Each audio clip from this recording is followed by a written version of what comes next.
So welcome all to New Perspectives. I'm Radhe, the Executive Director of Sri Aurobindo Integral Life Center here in Fountain Inn, South Carolina. And I'm joined by my colleague, Dr. Vladimir Yatsenko, who is our moderator for today's webinar. We are also joined by H.P. Rama, founder of our university, and his family are here also listening in today to this webinar. New Perspectives is an integral yoga platform that's sponsored by Aro University and the Sri Aurobindo Integral Life Centers. It is the hope of these three kindred organizations to assist in building a bridge between the East and the West.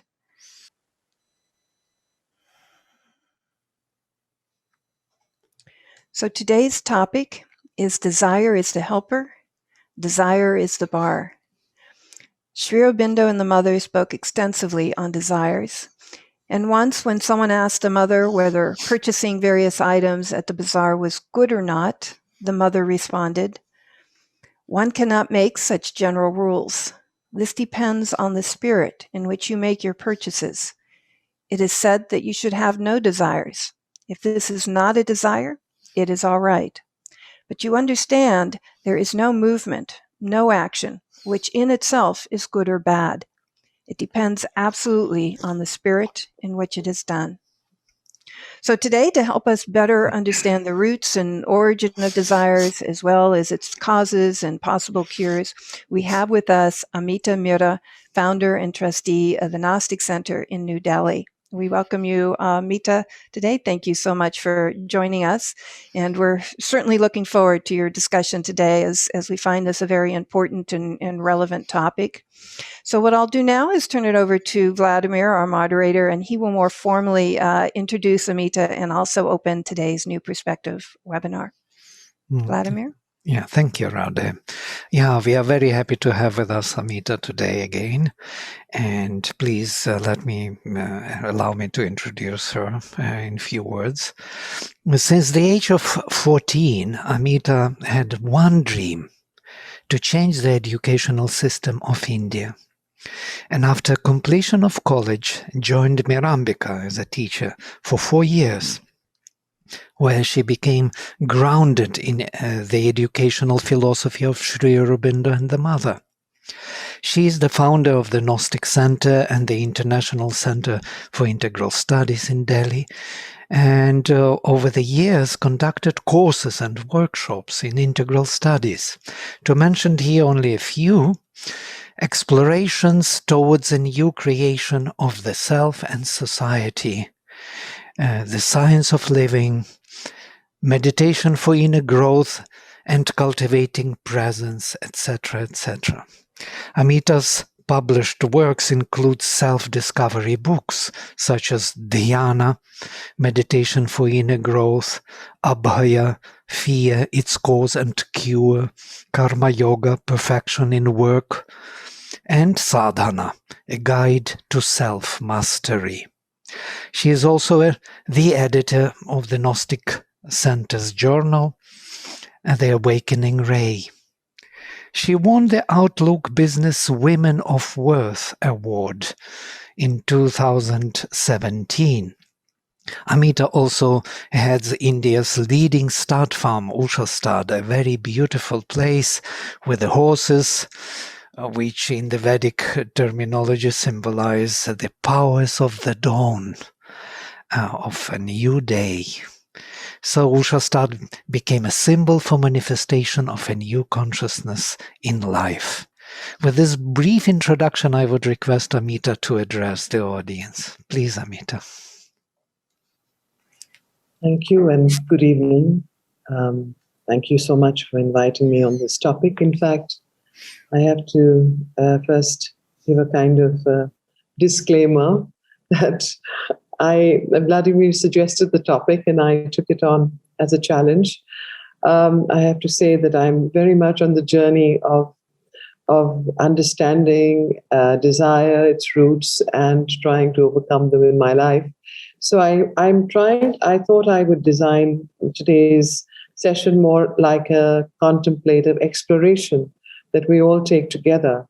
And hopefully we can come up with something very deep and profound in understanding what is desire, what are the roots of desire, how to eliminate desire, the importance of desire, the law of graduality, and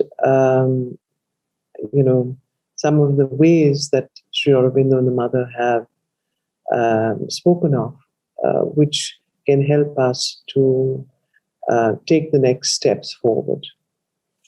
So with that, I'd like to begin with maybe just a short reading of something I found very interesting on what is desire.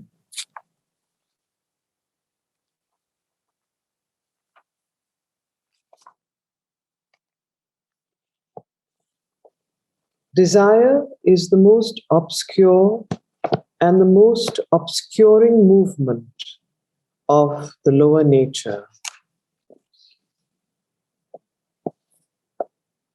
Desires are motions of weakness and ignorance, and they keep you chained to your weakness and to your ignorance. Men have the impression that their desires are born within.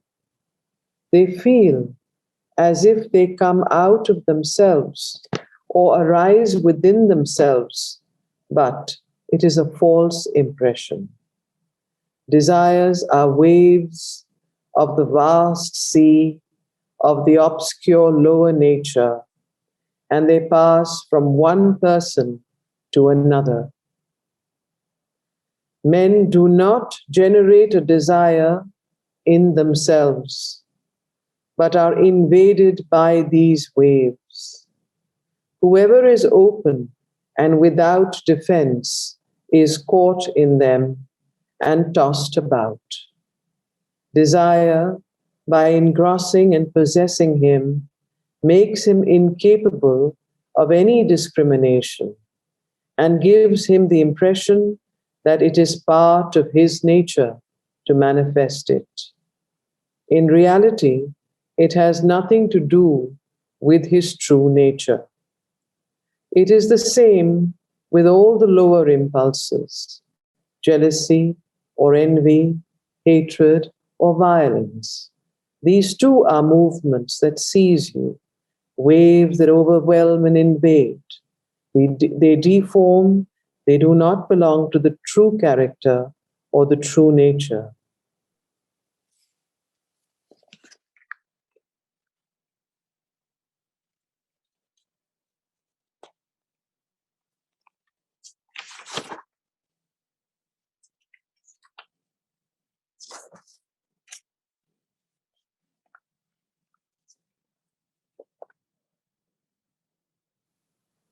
So what is desire? And what does the Mother mean when she says desire was the helper, desire is the bar? The origin of desire comes from the need to possess, the need or the craving for something that one feels one does not have. The root of desire comes from the separative consciousness, which, of course, the ego is the main knot. Because we feel we are not one, because we feel separated from the other, that is why there is a craving in the being for that we think we do not possess. In fact, there is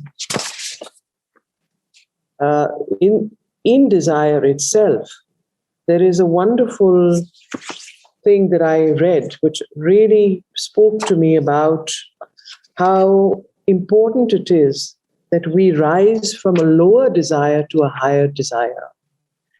We begin our lives, both as individuals and in the collectivity, by the growth of our outer being, the physical consciousness, and then the vital consciousness, and then, of course, the mental.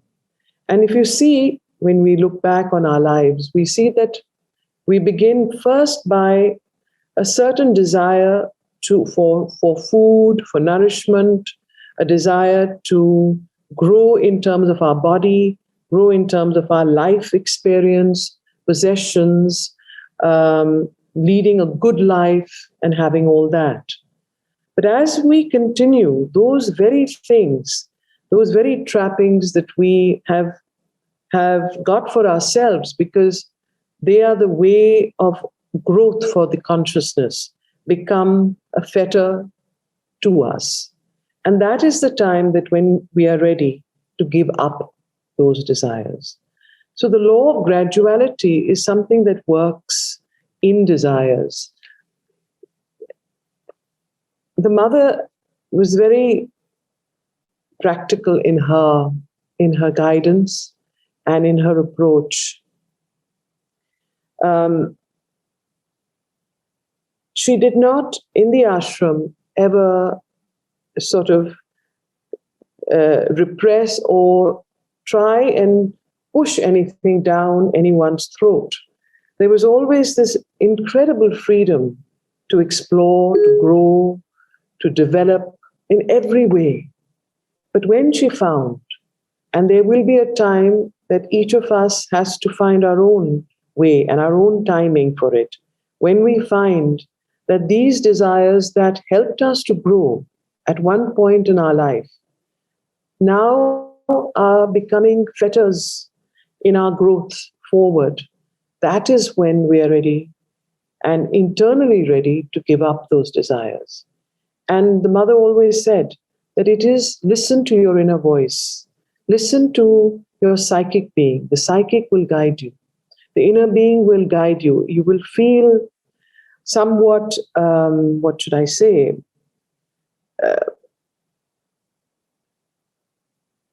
prisoned by the things that you have, by the relationships that you're in, for example. So desires can also be on the physical plane. Desires are on the mental plane of thoughts and ideas and cravings and name and fame. In the vital plane, desires are on the emotional plane of relationships that we need to let go of. So desires are the three lower parts of the being: the body, the vital, that is the emotional and the sensational part, and the mind. These are the three lower parts of our being. And the two higher parts are the psychic and the spiritual. So these three lower parts, each one has their whole own domain of desires. Those very desires that helped you to grow, that helped us to grow, then become ways of imprisoning us and stopping our growth. So if one has that need, like someone asked her that, shall I give up, drinking, or shall I give up smoking, or shall I give up eating meat? Just so mother, you would say, if you find that it is no longer useful, give it up. If there is no need for it. So, she was always very gradual in her whole approach. If you force and repress and you suppress your own desires, it has a much greater it causes a greater disturbance than if you're able to see that it has a value at a particular time, and then at another time it is blocking your growth. In fact, I read something that I want to read out. It was quite astonishing and wonderful, where yes. So someone asked, what is the difference between self-control and suppression? So the first, she said that nigraha is suppression. I cannot help desiring, but I will not satisfy my desire. That is suppression. I cannot help desiring, but I will not satisfy my desire. So I'm sitting on my desire, but all the time my mind, my thoughts are on the object of that desire. Now, when you're thinking, desire is not something that only happens on the physical or the vital planes. It originates from the vital, the life force, the prana shakti, the prana, and it enters into the subconscious vital. From the vital being, before one knows it, it enters into the mind. And then the mind dwells on the object of desire. This dwelling on the object of desire without satisfying it is suppression. So then what is self-control? The other way, the other statement. I refuse the desire. I refuse the desire as well as the satisfaction of desire. When you refuse desire itself, the mind refuses desire. It refuses the thought of desire, refuses the object of desire, and then also refuses the satisfaction of desire. That is self-control, what in Sanskrit is called samyam. So this is the difference between suppression and self-control. So what is the most effective way of overcoming desires and attachments? The cure of desire.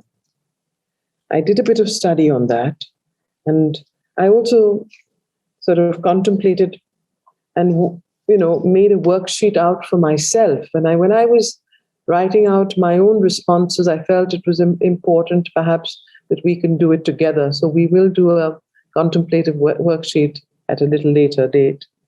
But the rejection of desire is essentially the rejection of the element of craving, putting that out of the consciousness as a foreign element. So desire is different from aspiration. Aspiration is a need to give oneself. Desire is a need to take. So it's a craving for something that one feels one does not have. And it is this rejection of craving that one has to eliminate out of the consciousness. And how does one do that? There are several ways. You have to find your own way. But I found something interesting here, which I thought might help us all.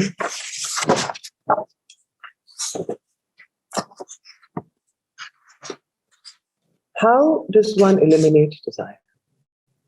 First, develop an attentive observation and become aware that desires and the satisfaction of desires give only a vague, uncertain pleasure, mixed, fugitive, and altogether unsatisfactory. One must reject desires without trying to satisfy them. So there are two schools of thought. One says that, well, if you keep satisfying your desires, then after some time you will get tired of them. The mother did not agree with that. She said, to satisfy a desire is to prolong it, and you make a road or a kind of groove for that desire to keep entering back.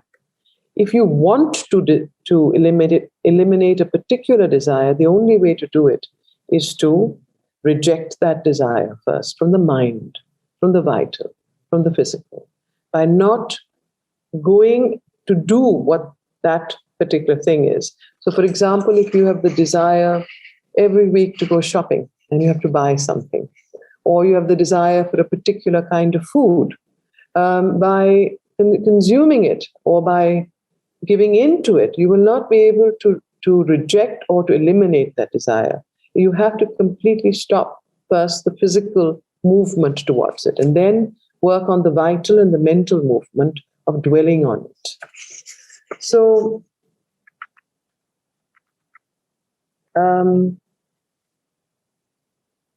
one of the ways that the mother spoke of, which helps me a lot, is she said that the best way of getting rid of a particular desire is to station your consciousness on a higher plane and to become very quiet. So when you become still and quiet, you do not allow those waves of thought movements to enter into you.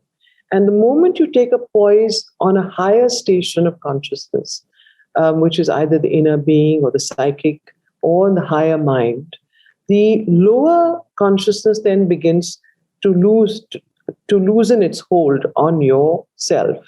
So she always said the psychic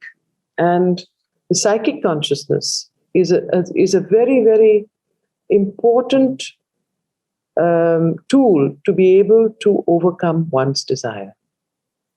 Now,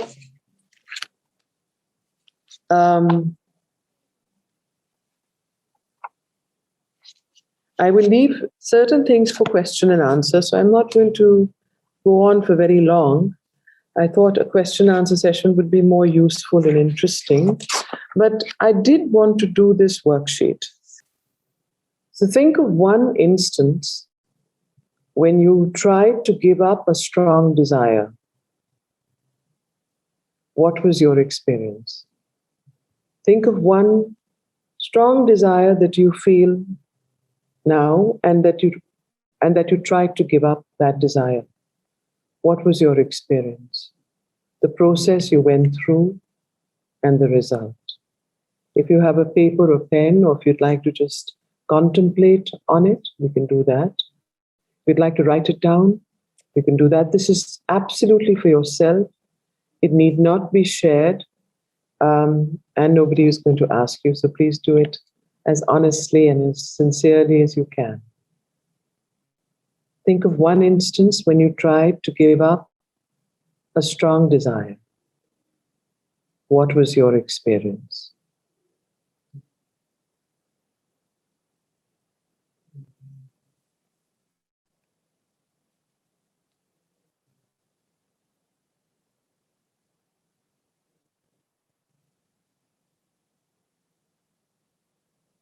What was the process you went through? And what was the result?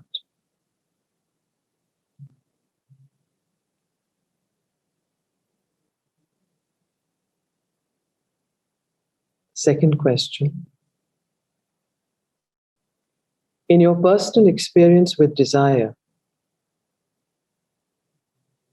which part of your being did you observe this desire originate from?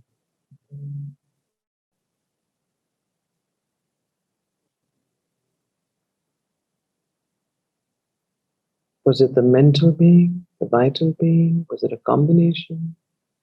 Where was the desire lodged?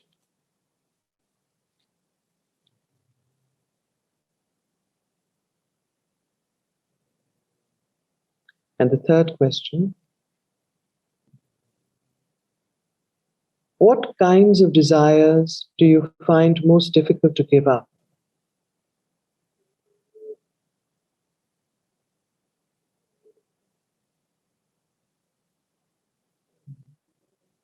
What has helped you most in giving up a desire?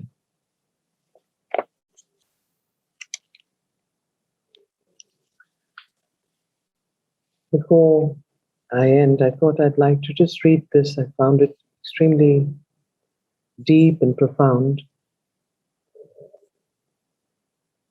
And then we can take up questions, and comments, and reflections.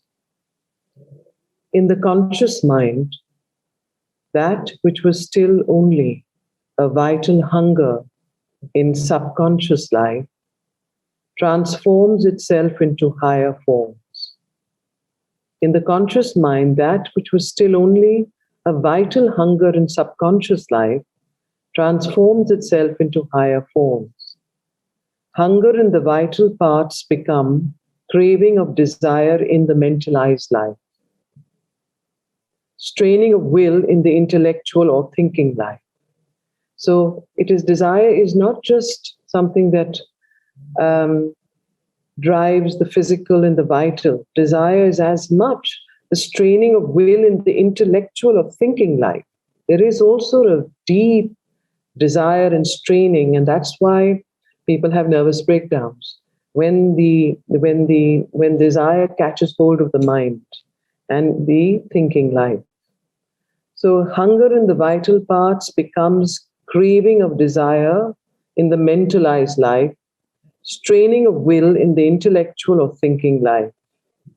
This movement of desire must and ought to continue until the individual has grown sufficiently so that he can now at last become master of himself, and by increasing union with the infinite possessor of this universe. Desire is the lever by which the divine life principle effects its end of self-affirmation in the universe, and the attempt to extinguish it in the interests of inertia is a denial of the divine life principle, a will not to be, which is necessarily ignorance. For one cannot cease to be individually except by being infinitely. So here, the wonderful statement, desire was the helper, is being explained, that you cannot get rid of desire as a principle unless you have grown to that stature and have developed fully as an individual. Then only can desire be extinguished. So this movement of desire must and ought to continue until the individual has grown sufficiently so that he can now at last become master of himself, and by increasing union with the infinite possessor of the universe. Desire is the lever by which the divine life principle effects its end of self-affirmation in the universe, and the attempt to extinguish it in the interests of inertia is a denial of the divine life principle, a will not to be, which is necessarily ignorance. For one cannot cease to be individually except by being infinitely. Desire, too, can only cease rightly by becoming the desire of the infinite and satisfying itself with a supernal fulfillment and an infinite satisfaction in the all-possessing bliss of the infinite. So therefore, desire can only cease to be by becoming the desire of the infinite and satisfying itself with a supernal fulfillment and an infinite satisfaction in the all-possessing bliss of the infinite. Meanwhile, it has to progress from the type of a mutually devouring hunger to the type of a mutual giving. So here comes the law of graduality. The first is the craving and the devouring hunger. The second is the type of a mutual self-giving, giving of each other, of an increasingly joyous sacrifice of interchange. The individual gives himself to other individuals and receives them back in exchange. The lower gives itself to the higher, and the higher to the lower, so that they may be fulfilled in each other. The human gives itself to the divine, and the divine to the human. The all in the individual gives itself to the all in the universe and receives its realized universality as a divine recompense. Thus, the law of hunger must give place progressively to the law of love, the law of division to the law of unity, the law of death to the law of immortality. Such is the necessity, such the justification, such the culmination, and the self-fulfillment of the desire that is at work in the universe. So the desire has to give way to delight. Possession has to give way to self-possession and divine possession. And delight is the cure of desire.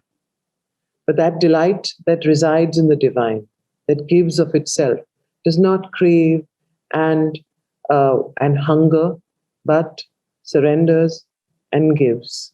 And that is the supreme the secret of desire and its elimination. I wanted to end with a lovely poem that I found. Let me find it. It's actually a story in a poetic form by a Tamil writer, Thuram. A Tamil poem by Thuram, translated by Professor K. Swaminathan. The man was rich, but not content. Morning, noon, and night he went to the wish-yielding tree and prayed, "O Kalpaka, I seek your aid. All I want is a pot of gold." His prayer was granted sevenfold, for as a gift to him was given glistening golden pitchers 7. 7 silver pitchers were now with him, each with gold coins filled to the brim. But the tree, unkind, took into its mind to add an 8th, a half full pot. To fill this quick was his only thought. The man to 7 full vessels he clean forgot. The demon desire now made him mad. To mother, wife, children, goodbye he bade. He rose before cock crow, past midnight he worked. Eating, drinking, and sleep he shirked. He wrecked his health, his conscience sold, and tried all tricks to gather gold. Eager and anxious, he shamelessly took each coin he could clutch by hook or by crook. Harder and harder he tried, but died before he could quite fill the pot. Greed is endless, but life is not. Nothing is wrong with a half-filled purse. It is the void in the heart that is the curse.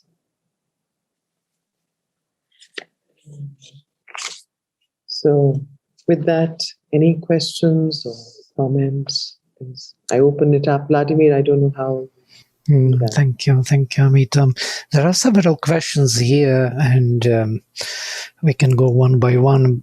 But this long quotation, what you read about the desire was the helper and becomes the bar, is actually very beautifully described in the Vedic vision of Agni, which is rising from the lowest, yeah? And when he is rising from the lowest inconscient, subconscious, our ignorance, then when he burns these, the fuel which is still wet, not dried up, not really offered to him, then he creates a lot of smoke. And then when he rises upward towards mental realms and beyond, then he becomes a flame pure. And that flame turns to be an aspiration in disguise, so to say. So there was a question here from someone how these two psychic flame and that desire relate, and it looks like they don't relate on this level of separated consciousness. They look like totally different forces. But that beautiful quotation explains actually that is the way how he achieves, how he realizes himself in the universe. So the desire is his means and to self-possession. And you made also a very beautiful comment of possessing. Possessing is not disappearing. You start possessing the divine in all things. And that is the true possession, which is no more craving, no more vital desire. Just these thoughts come to me when listening to you. Thank you for this beautiful exposition. And there are a few questions here. Should I read to you, or would you like to see them? There are 5 questions, one of which. How do I find them? In the chat? I can read to you, and that everybody would hear about them if you want to. So what is it in us that craves? And what is it that we truly desire? It's like from the Lucifer from Netflix. Right. So what is it in us that craves? I think what craves in us is to be unified, to become one. It is this separation that has been caused by the ego. The ego is a separating mechanism that is there in the human nature, in lower mental, vital, and physical nature. And it was actually created by the divine so that we could become fully individualized. We could become individuals in our own right and enjoy the delight of the divine. So it was created by the divine, the ego. But it was created so that we don't remain as amoeba, separate, without any distinction. It was created to experience his delight. But what happened is, ego is the helper, ego is the bar. So in the same way, this ego, the origination of desire is the separated ego. Because when the ego separated from the divine, to experience the divine, unless that whole movement is completed from separation to unification to oneness with the divine, this element of craving and desire will always be there. And this craving then is a craving that operates at different levels. On the physical level, the craving is a hunger for food, for housing, for self-preservation. The craving at the vital level is the emotional craving for love, for relationships, which always ends up in attachment and so on and so forth. And at the mental level is the craving to know, for knowledge, for information, and so on. So this is the element of craving. When it is in the lower nature, it has the lower forms. But in its origin, it is the craving, not the craving in the lower form, but it is this separation and this need for unification. So therefore, this possession, when you are possessed by the divine, or when you are one with the divine, when that unity comes in, that is when the element of craving leaves. And that is why the mother says that which knows that you are one and you are one with the divine is the psychic being. And when you are poised in the psychic consciousness, that element of craving disappears. And that is why live within, live in yourself, live in your inner consciousness that knows the divine and is in touch with the divine. There is another question from Monica here, which is in the line of what you are just now saying. So it seems to me that to rid myself of desire that now I don't want in my being, what helps parallelly with rejecting the desire is absorb myself in something higher, something more attractive than the object of desire. Any light on that? Yes, that's exactly it. You have to absorb. You go from the law of graduality, from a lower desire to a higher desire. But even then, that desire needs to be, at some point, that will also become better. So you have to keep moving upwards till you come to that which is where desire disappears and there is only delight. Then the element of desire. Yeah, there is another question here. I am born in Jain family and now engrossed in integral yoga of Sri Aurobindo and the Mother. I have found intermittent fast helps a lot to lighten the mind and body. Fasting, I guess. 3 times, that is 8 days only on water experience have been rejuvenating. Would you call this suppression? I find tapasya a helper in rejecting many undesired things of lower nature. No, this is not suppression at all. Fasts are very much part of the way that one trains one's physical being to understand that food is not such a great necessity and that there is a lightness of being that emerges when the gross matter is not always there to pull you down. In fact, with a lot of food and a lot of gross material matter, your consciousness is always pulled down. So it's certainly a way to refine the physical being. Mm. There is another question here. Unless somebody wants to ask, I heard somebody switched on. No? Okay. Desire becomes habits sometimes. So that groove you were describing, we get used to fulfilling them, especially if we have means to do so. How do we change these habits? Right. So, the mother suggests, first, not to give in to the habit. She said the first thing is to do what I read out in the beginning, that I refuse the desire and I refuse to give in to it. So, in the sense of first not indulging in that habit is the first step. Now, you might say that it's very difficult because it's become a habit. So I keep wanting to indulge in it. So, for example, if I want to give up drinking too much coffee in the morning, and I've got into the habit of drinking a lot of coffee. So how do I give it up? The first thing is to put it into your mind why you want to give up. Observe yourself. Why do you want to give it up? Is it because it is interfering with some higher growth, progress in your being? Is it interfering in your physical consciousness, your vital consciousness, your mental consciousness? Understand it, observe yourself. The more you begin to contemplate and observe, the better understanding you have of why.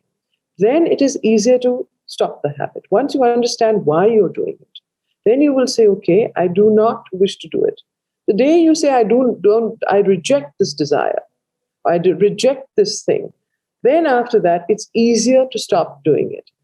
The other way to do it is, the second method is to replace it with something higher. So, for example, that the reason I have coffee is because I need something stimulating and hot to wake me up, to just start my day. So I would like, coffee has certain things that also, are spoiling my health. For example, if they're not, drink it all the time. But if it does, I'm just giving an example, then you say, okay, I would prefer then to have tea, herbal tea or normal tea or whatever tea or something else, or go for a walk. So that's how you slowly replace one thing from the other, especially habits. Habits are very, very ingrained. So you need to replace a lower habit by a higher one and slowly make your nature plastic. Don't get attached to any habit, good or bad. There is another question here. Is there any desire which is good to have, or all desires are to be perished eventually? Well, I had the similar question myself. Desire was the helper. So desire is always a helper in our life. There are certain desires that are better than other desires. So good in the sense, are there desires good to have? So I would only say that if the desire you have helps you to progress towards the aim of your life and towards the goal that you've set for yourself, well and good. It is a good desire. But the same desire at some point might be an impediment on that journey. Then you have to give it up to go to another desire. But what Mother and Sri Aurobindo have indicated, which I find beautiful, profound, deep, that is the difference between desire and delight. Desire has always the element of craving, of wanting, of not having, of something that is missing. Delight has the vibration of fulfillment, of plenty, of plenitude. So if you can be more in the consciousness of delight, that will help you to understand the difference between desire and delight. And it doesn't mean that you have to become an ascetic or you have to give up things or be moralistic. In fact, one of the greatest impediments in yoga, especially Sri Aurobindo's yoga, are these hard, moralistic do's and don'ts. They have big, big problems because they attach to the sattvic ego. They become very egoistic. That's the problem. And then ego is the biggest problem. And from ego comes desire. So it's better to be humble and fall. Mm-hmm. There is another question here. How is refusing the desire different from suppressing? Can you give an example? You did give an example, but maybe it's another kind of... Can you think of some other example?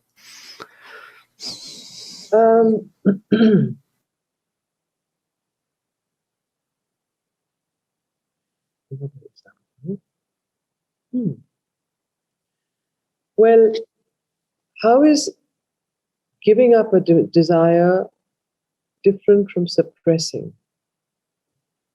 I gave the example, and I want to give an example.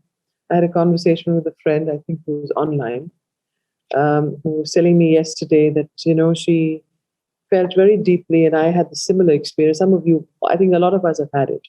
That, at one point you have a feeling that, look, I have too many possessions, I have too many clothes, or I have too many X or Y, and I really don't need them. And it is a burden on my consciousness to have them. So what do? You start minimizing. You give up these desires and you eliminate them. And by that, you lighten your consciousness. You lighten your life. And, this is the difference between suppression and a true self-giving. Suppression is when you sit on it, you think about it, but you don't indulge it. You constantly dwell on it. That is suppression. The mind dwells. When you have to give it up, it comes from within, and you just one fine day get up in the morning and say, I don't need this. Give it to charity, give it to other people, so that you make your life light, your being light. And then you live in delight. Vladimir? So he may have just lost a little bit connection here, Ameeta, but let me just go ahead and ask a few more questions that we have here. Maurice is asking, sometimes when surrender is there, one can feel anxious also for losing his ego. How to overcome this fear? Yes. This fear of losing the ego comes at a particular stage. There's a particular time when there is this fear. It's because of a confusion between what is the ego, what is egoism, and what is, you feel you're so identified with the ego as yourself that you feel that you lose yourself if you surrender. It's almost like you'll disappear. Now, if that fear is there in you, I would recommend, and because at a particular time, I remember when I first started reading Sri Aurobindo and the Mother, and in Mehra, many years ago, I also had that fear that at one point that I may just disappear and dissolve. So if that fear is there, I would suggest you go slower. Don't be in a hurry. Surrender yourself. Read more, practice more, and take your time. Surrender your egoisms first, and then you can come to your ego a little later. Yeah, I'm back. So there are more questions here. How can we distinguish desire from good ambitions? Good ambitions. What are good ambitions? Well, some good ambitions. So, to become good person, to become good citizen, to be a good parent, to be a good, friend. Good ambition. How do you distinguish desire from good ambitions? Mm-hmm. Well, if there isn't this element of craving and of wanting and of seizing and of devouring and hunger, if the element of hunger is missing, then it's okay. It's not a desire. It may be a good ambition though. Mm-hmm. There is also an interesting question. Go ahead. Just one other thing. Maybe there is sometimes a confusion between aspiration and desire. The aspiration to become a better human being, an aspiration to live, to be a good parent, for example. So there is a difference. The aspiration is something that takes you upwards and is a movement of giving and of expanding. And desire is a movement of contraction and normally a movement of hunger and craving. Vladimir? Yes.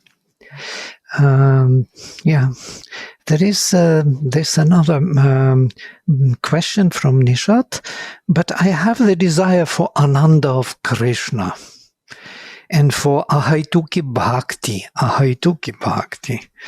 from my vital. Is that good to encourage my vital to indulge in it? So desire was the helper, desire is the balm. So I think it is obviously when you have this very strong desire for this, you have to first see, is it a desire or is it an aspiration? Do you want to give yourself and you have this love, and with love, do you want to surrender or do you want to possess and take only? So if it is an aspiration, you have to know that it's an aspiration. If it is a desire, then I would say that if you haven't gone past it, then you have to first experience it. And I think that it is certainly better than some of the desires that pull you down. At least it's a desire that is taking you upward. Wonderful. And there is one more question, two more questions. I have found self-awareness, for example, watching the movement of desire, drashta bhava, yes, drashta bhava, of drashtri bhava, most probably.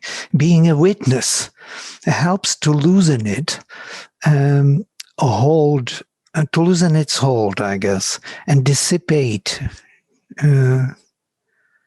a desire. What's your take on role of witness, Sakshi Bhav? Absolutely agree. The mind has to, it's called the Manomaya Purusha.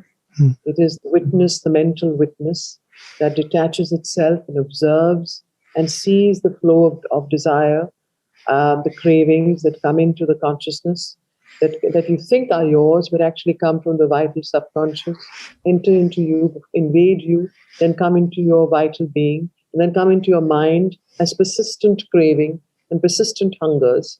And if you can detach your mind and your Manomaya Purusha, can watch it, there's nothing like getting rid of it. It's an excellent way. Sri Aurobindo, in fact, did most of his yoga through that method.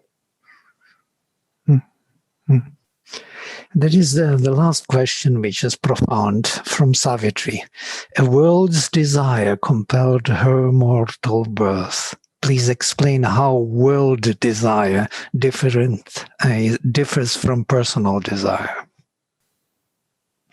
So it was the last thing I read just now. You remember that passage I read? That when your desire becomes one with the universe, then you become... your consciousness universalizes. You live in the universal consciousness. You know, Sri Aurobindo talked about the triple transformation: the individual, then the cosmic consciousness, and then the transcendental consciousness. So, world's desire is that consciousness. It is something that is cosmic. It is something that is universal, and it is what we just read, that when your own desire universalizes, then you become the universal person, the universal cosmic consciousness. You're one with it.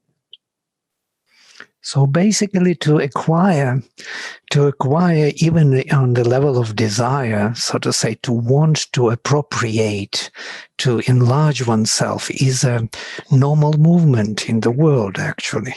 Only on that level of consciousness, it is just not reaching its goal, because it's still separated consciousness. I think he is frozen, Ameeta. Can you hear him? I can't, yes, I can't hear. Yeah, it's our...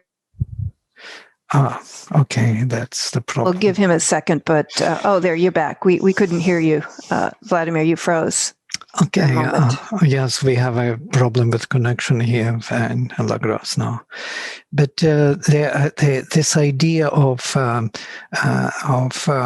appropriating or enlarging oneself is a legitimate idea, actually. The desire is a legitimate movement of acquiring the cosmic consciousness. Only on the level of our separated being, we have less means, and therefore we don't. Yes, that's why we... So it's the lower parts between mental, vital, physical, that we are not able to do that. But the moment we rise, we can. And of course, talking about Savitri, Vladimir, there is another quotation. He tore desire up from its bleeding roots and offered to the gods the vacant place. Thus could he bear the touch immaculate. A last and mightiest transformation came. I think this is very important. Thus could he bear the touch immaculate.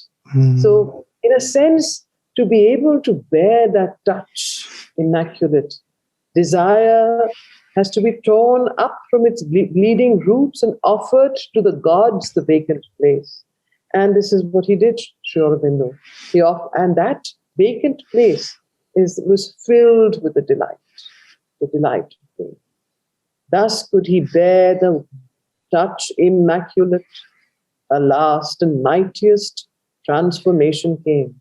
But don't forget, this is at a very late stage, last and mightiest transformation. Before that, there are many, many, many, many steps to be taken. But one shouldn't lose sight of the goal. This is the... Thank you, Ameeta. It was a wonderful session. So we are very happy to have it here, and most probably it would be lovely if we continue our collaboration in the future in this kind of discovery of Sri Aurobindo's vision and all the aspects of yoga. And thank you so much for suggesting the topic. To me, it really has widened the whole topic for me myself. I've learned a lot from it. Thank you, Ameeta. I just wanted to say also that we've been having an online Gita study group now for, I don't know, 2 or 3 months, and this topic of desires has been one of great discussion. And today you've just shared so much insight, and the quotes from Sri Aurobindo and the Mother is wonderful. So we will certainly share with that group this discussion. It's been very, very informative and lovely. I thank you much. And I would just like to, before people leave, mention a couple very important announcements. Two special events that we're going to have this June that we hope you will join us on.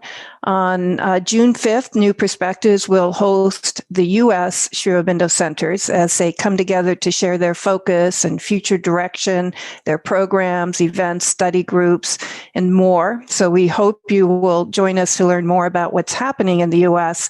and how the Mothers and Sri Aurobindo's vision is manifesting differently from center to center here. And that's on June 5th. And then on June 12th and 13th, and the next weekend, June 19th and 20th, we're going to be hosting our annual Sri Aurobindo Integral Yoga Retreat for the first time online due to COVID restrictions here. And the theme this year is navigating through evolutionary change. And Sri Aurobindo had not only foreseen the crises that humanity was to undergo, but had also given us radical solutions based on his integral vision. So this year, we will share his insights and their practical implications with a panel of experts who have delved deeply into Sri Aurobindo's yoga that promises a luminous future for mankind, despite all appearances.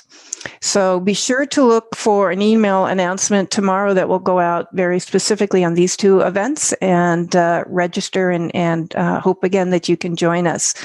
Once again, Ameeta, very, very, very grateful and thank you for the talk and sharing today. Very much appreciate it. Thank you, Ameeta. Namaste.